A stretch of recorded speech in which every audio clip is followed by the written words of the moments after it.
Kepada seluruh kader dan simpatisan Partai Demokrat, kepada seluruh rakyat Indonesia, dari Sabang sampai Merauke, dari Miangas sampai Rote, para ulama, guru, petani, nelayan, buruh, pedagang, pelaku UMKM, tenaga kesehatan, tenaga honorer, jurnalis, tukang cukur, ojek online, seniman, pekerja ekonomi kreatif, YouTuber, selebgram, TikTokers, content creators, dan kelompok profesi lainnya, ibu-ibu rumah tangga, juga para mahasiswa, pelajar dan generasi muda Indonesia, serta kepada para sahabat kami, partai-partai politik lainnya.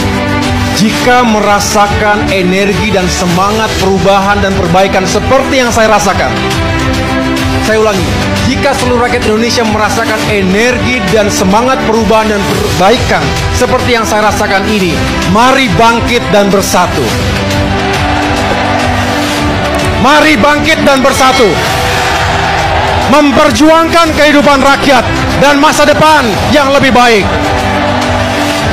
Insya Allah Indonesia akan semakin aman dan damai, semakin adil dan sejahtera, serta semakin maju dan mendunia.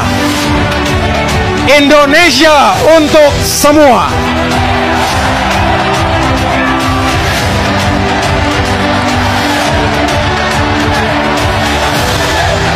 Sebuah pantun dari saya.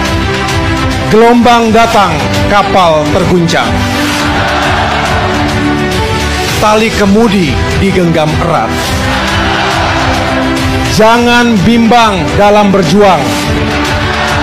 Kuatkan hati bersama Demokrat.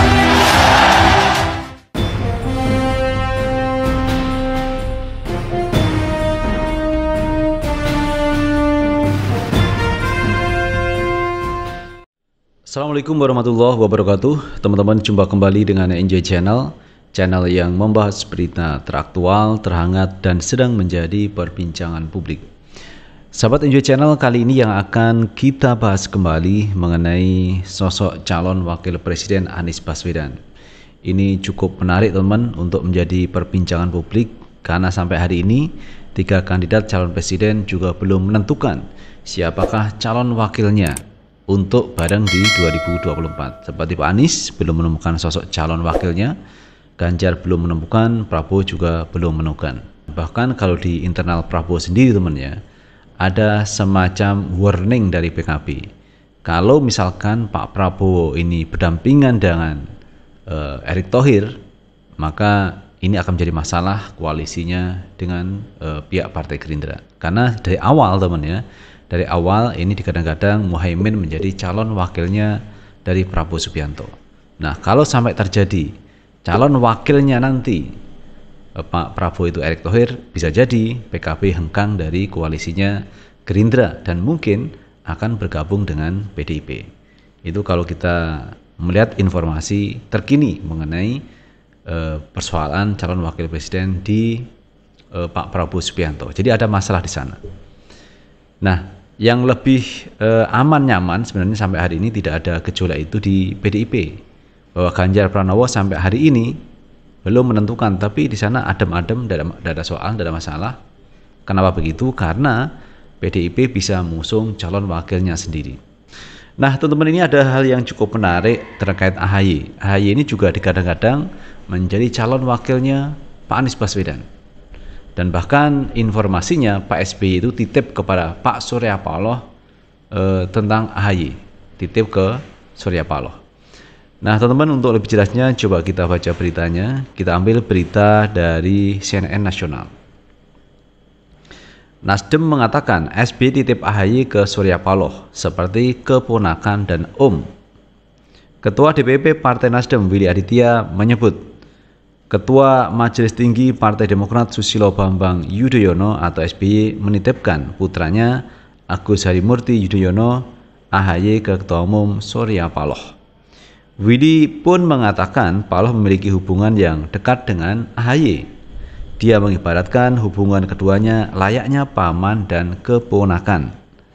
Walaupun AHY tidak bagian dari tim 8, tetapi mereka relasi yang sangat close, yang sangat dekat. Karena itu relasinya om dan ponakan. Bahkan Pak SBY nitip Mas AHY kepada Bung Surya. Kata Willy dalam podcast What the Fact Politik CNN Indonesia Jumat 28 Juli 2023.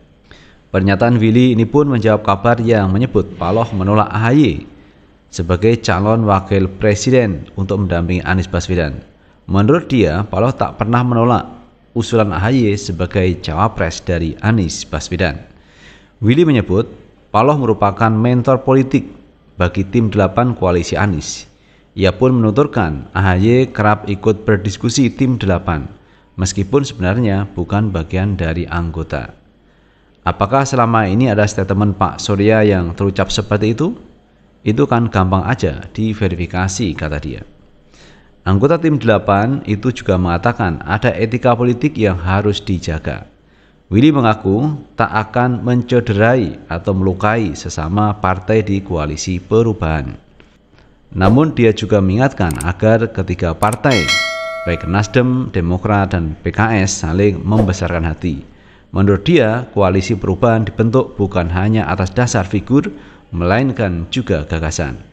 Apalagi ini adalah blok politik yang diperuntukkan, bukan hanya untuk pencapresan. Ini blok politik yang bisa berbasis gagasan. Figur itu cuma ibarat sopir, ucap Willy Aditya. Nah itu teman-teman terkait posisi Agus Harimurti Yudhoyono ternyata juga dekat dengan Pak Surya Paloh. Bahkan Pak SBY menitipkan AHY kepada Pak Surya Paloh karena saking dekatnya antara SBY sama Pak Surya Paloh juga dengan AHY. Itu artinya ini adalah kode, ini adalah sinyal bahwa AHY bisa mungkin akan menjadi calon wakilnya Anies Baswedan melaju di 2024. Ini panggung yang cukup besar bagi AHY jika mampu dan bisa bersanding dengan Anies Baswedan menuju di 2024. Entah itu kalah atau menang, ini adalah panggung politik yang sangat besar bagi AHY. Karena yang menang atau yang kalah, teman, itu kan nanti setelah pemilihan presiden. Setelah dihitung oleh KPU, nanti KPU yang akan menentukan siapakah calon presiden dan wakil presiden yang sah, yang diakui oleh rakyat Indonesia melalui sistem pemilu itu. Nah, teman-teman, kalau kita melihat kemarin ya, Pak Anies Baswedan ini berkunjung ke Susi Pujiastuti. Di sana juga membahas terkait politik. Ada yang mengatakan bahwa Susi adalah salah satu kandidat kuat untuk menjadi calon wakilnya Anies Baswedan. Tetapi ketika diklarifikasi ternyata pertemuan antara Anies sama Ibu Susi Pujiastuti tidak membahas terkait calon wakil presiden. Artinya kalau membahas politik iya, tetapi membahas calon wakil presiden itu tidak dibahas pertemuan antara Anies dan Susi Pujiastuti. Dan ini saya pikir cukup baik apa yang dilakukan Pak Anies Baswedan berkunjung ke beberapa tokoh guna menjalin komunikasi. Kalau komunikasi terjalin dengan baik maka akan baik di kemudiannya. Misalkan Pak Anies nanti menjadi presiden, maka Pak Anies ini tidak canggung lagi untuk bertemu dengan tokoh-tokoh yang pernah ditemuinya. Jadi banyak keuntungan, banyak hal yang bisa diambil manfaatnya ketika seorang tokoh itu berkunjung ke semua orang. Artinya apa? Artinya bahwa seorang pemimpin itu harus humble. Pemimpin itu tidak perlu membeda-bedakan kelas atas atau kelas bawah. Semua dirangkul. Dalam rangka apa? Dalam membangun Indonesia yang lebih baik. Jadi untuk merangkul semua golongan diperlukan pemimpin yang kuat. Seperti contohnya yang dilakukan Pak Anies Baswedan.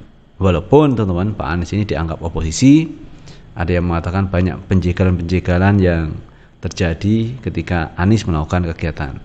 Seperti halnya hari ini teman, hari ini seharusnya Pak Anies melakukan senam di stadion di salah satu gedung di Bekasi. Awalnya itu diizinkan, kemudian setelah itu dicabut izinnya. Nah ini kan bagian-bagian hal yang tidak membuat nyaman. Padahal untuk melakukan senam itu sudah mendapatkan izin, tetapi izinnya itu dicabut. Alasannya bahwa gedung tersebut atau gor tersebut tidak boleh dipakai selama 48 jam karena mau ada pertandingan sepak bola. Katanya seperti itu. Tapi kalau seperti itu kenapa harus diizinkan? Ini kan aneh juga teman-teman, kebijakan seperti itu. Nah itu teman-teman yang bisa kita bahas kali ini terkait AHY yang dititipkan oleh Pak SBY kepada Pak Surya Paloh.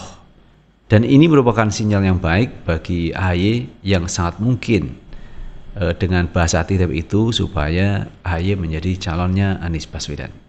Bagaimana menurut pendapat teman-teman semuanya? Tulis di kolom komentar, karena komentar teman-teman akan sangat bermanfaat untuk yang lain. Sukses selalu. Assalamualaikum warahmatullahi wabarakatuh.